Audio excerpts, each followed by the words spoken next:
Hello everyone, welcome back to my YouTube channel English goal. आज की जो हमारी स्टोरी है दी फूलिश डोंकी। अब देखिए, फूलिश मीन होता है मूर्ख, डोंकी मीन होता है गधा। और जिस भी वर्ड के आगे जब दा या दी लगाया जाए तो इसका मतलब है कि या तो हम इस चीज के बारे में पहले से जानते हैं या इसको जानने वाले हैं। Vikram was a merchant. देखिए, विक्रम यहाँ पर एक व्यक्ति का नाम है। वाज मीन था, अ मीन एक, मर्चेंट मीन व्यापारी। अब मर्चेंट वो होता है जो चीजों को खरीदता और बेचता है, चाहे फसल हुई या फिर कोई और चीजें हो गई, गाय भैंस जैसे कि, तो जो इन चीजों को खरीदता और बेचता है उसको हम मर्चेंट यानी कि व्यापारी बोलते हैं। Vikram was a merchant. Vikram एक व्यापारी था। He used to buy and sell. अब देखिए, बाई मीन होता है खरीदना, एंड मीन और, सेल मीन बेचना, यानी खरीद और बेच। अब इसके आगे लगा गया है यूज्ड टू, यानी वो पास्ट में ऐसा करता था, यानी वो खरीदता और बेचता था। और जब रेगुलर बेस पर कोई चीज की गई हो पास्ट में तो वहां पर हम यूज्ड टू का प्रयोग करते हैं। He used to buy and sell, वो खरीदता और बेचता था। All kinds of goods. All mean सभी, काइंड्स मीन प्रकार की, ऑफ गुड्स, गुड्स मीन होती हैं चीजें या थिंग्स, थिंग्स भी हम बोलते हैं इनको। वो सभी प्रकार की चीजों को खरीदता और बेचता था। He had a donkey to carry his load. He had mean उसके पास था, he mean होता है उसके, had mean पास था, a donkey एक गधा, to carry ले जाने के लिए, his load उसका बोझा, his mean होता है उसका, load mean बोझा, उसका बोझा ले जाने के लिए उसके पास एक गधा था, यानी उस गधे के जरिए ही वो सामान उसके ऊपर रख कर बेचने या खरीदने जाता था। There was a river on his way to town.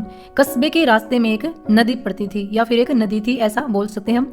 On his way होता है उसके रास्ते में। देखिए, his mean होता है उसका, way mean रास्ता, to town कस्बे का, जो उसका कस्बे का रास्ता था उसके बीच में एक नदी पड़ती थी।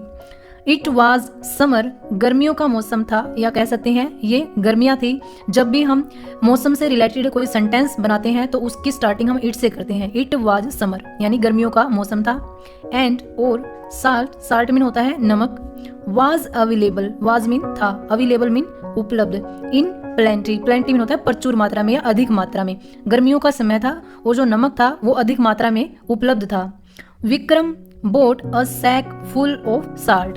देखिए, विक्रम बोट, बोट मीन लाया, बाई मीन होता है खरीदना, ये बाई की सेकंड फॉर्म का यहाँ पर यूज जो है बोट, बोट मीन खरीद कर लाया।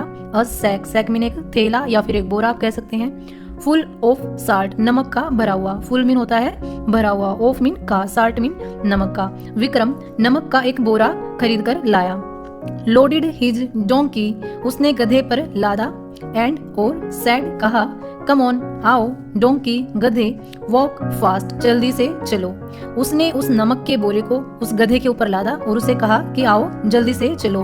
We have to go home early, हमें घर जल्दी पहुंचना है। गो मीन होता है जाना या पहुंचना, होम मीन घर, अर्ली मीन जल्दी, हमें घर जल्दी पहुंचना है। While they were crossing the river, while mean जब, दे मीन वे, वर मीन थे, क्रॉसिंग मीन पार कर रहे, जब वे पार कर रहे थे, द रिवर नदी को, जब वे नदी को पार कर रहे थे। The donkey slipped and fell down, जो डोंकी था यानी जो गधा था, स्लिप्ड मीन फिसल गया, एंड और फेल डाउन नीचे गिर गया, फेल मीन होता है गिरना, डाउन मीन नीचे। जब वे नदी को पार कर रहे थे तो जो गधा था वो स्लिप हो गया यानी फिसल गया और नीचे गिर गया। दी sac goat shocked in water, जो थैला था यानी जो बोरा था उसमें पानी भर गया।